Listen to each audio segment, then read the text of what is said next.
हमारे यहाँ पर सरकारी भवन नहीं है, जिस कारण जिस समय हम रसोई घर पर भोजन खाने जाते हैं उस समय की कई बार बारिश बर्फबारी आ जाती है, जिस कारण हम खाना नहीं खा पाते, हमारे कपड़े गीले हो जाते हैं।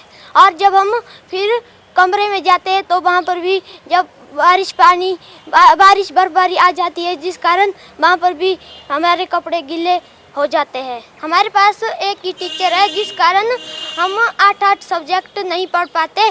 हमारे पास सरकारी भवन भी नहीं है, हम यहाँ पर सरकारी भवन मांगने के लिए आए, इसलिए हमारे को सरकारी भवन टीचर चाहिए। सरकारी स्कूल के ये करीब 26 बच्चे 7 किलोमीटर पैदल चलकर अपनी समस्या सुनाने डीसी के पास पहुंचे। बीते महीने 24 जनवरी को अंतर्राष्ट्रीय शिक्षा दिवस था, लेकिन शिक्षा का अधिकार होने के बावजूद ये बच्चे शिक्षा से वंचित नजर आते हैं। सरकार की अनदेखी इन बच्चों का भविष्य खराब कर रही है। मुख्यमंत्री अक्सर गुणात्मक शिक्षा की बातें करते हैं, लेकिन यहाँ गुणात्मक शिक्षा तो छोड़िए, यहाँ स्कूल का भवन ही नहीं है, किसी के घर पर कक्षाएं चल रही है। खबर जिला कुल्लू के बंजार से है। यहाँ पंचायत चकुरठा के पढ़ारणी गांव में मिडिल स्कूल का अपना भवन न होने के चलते छात्र इन दिनों खासे परेशान है। बर्फबारी के बीच 7 किलोमीटर पैदल चलकर छात्र अपनी व्यथा सुनाने के लिए जिला कुल्लू के मुख्यालय ढालपुर में डीसी के पास पहुंचे। इस दौरान स्कूल प्रबंधन समिति और छात्रों ने डीसी कुल्लू से मुलाकात की, अपनी समस्या उनके सामने रखी। स्कूल के नाम पर 2 भूमि दान दी थी, 2 भूमि दानकर्ता ने 2 भूमि दान दी थी, 2 जगह पर दे दी थी। इस तरह से ये स्कूल भवन का निर्माण नहीं हो रहा था। उसके बाद जी हमने विभाग के पास ये शिकायत रखी जी। फिर विभाग की तरफ से उप शिक्षा निदेशक पढ़ानी स्कूल पहुंचे थे। फिर सभी गांव वाले के सहयोग से 10 विषयों का फाइनल किया था और उसके पश्चात लगभग 1.5 महीना हो गए जी। डिप्टी डायरेक्टर वहां पहुंचने के बाद 1.5 महीने के बाद भी ये मामला सुलझ नहीं गया। उसके उपरांत सभी गांव वाले और बच्चों ने ये निर्णय लिया कि हम सभी बच्चे उपायुक्त कार्यालय में अपनी क्लासें लगाएंगे। आज हम इतनी लगभग 6 इंच बर्फ पड़ी थी हमारे गाँव में। सभी ने ये फैसला लिया कि हम सभी इस विकट परिस्थिति में वहाँ से चलकर आए और उपायुक्त कार्यालय में पहुँचे और बच्चों ने भी ये निर्णय लिया था हम वहीं पढ़ेंगे, वहीं क्लासें लगाएंगे।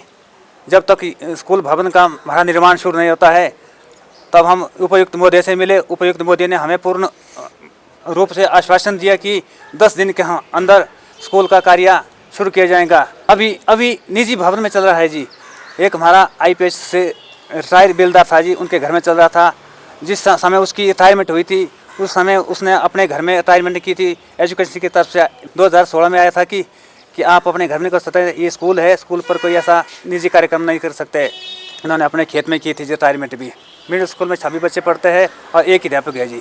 हमने सरकार से कई बार अध्यापक की मांग भी की है और स्कूल भवन की मांग भी की है और इस तरह से कोई भी समाधान नहीं निकला। लास्ट में यही कदम हमको उठाना पड़ा जी। जो पढ़ारनी स्कूल के बच्चे हैं आज मिडिल स्कूल के, वो हमारे ऑफिस आए थे और इनका जो कंसर्न है भवन निर्माण का है, ये कुछ 1 महीने पहले हमारे संज्ञान में आया था, जिसके बाद डिप्टी डायरेक्टर के माध्यम से इसकी विज़िट करा दी गई थी। और जो इनका लैंड का इशू है, क्योंकि पैसे एक लोकेशन पे सैंक्शन हुए थे, स्कूल ये कहीं और बनाना चाह रहे हैं, तो उस पर संतुष्टि करके डायरेक्टरेट को भेज दिया गया है। आज भी मेरी बात हुई है, तो वी आर होपफुल कि 2-4 दिन में ये इशू ख़त्म, मतलब फाइनल होकर ऊपर से अप्रूवल आ जाएगा और पैसे ऑलरेडी इसके अमाउंट के सैंक्शन हैं, तो उसके बाद हम काम शुरू करा पाएंगे।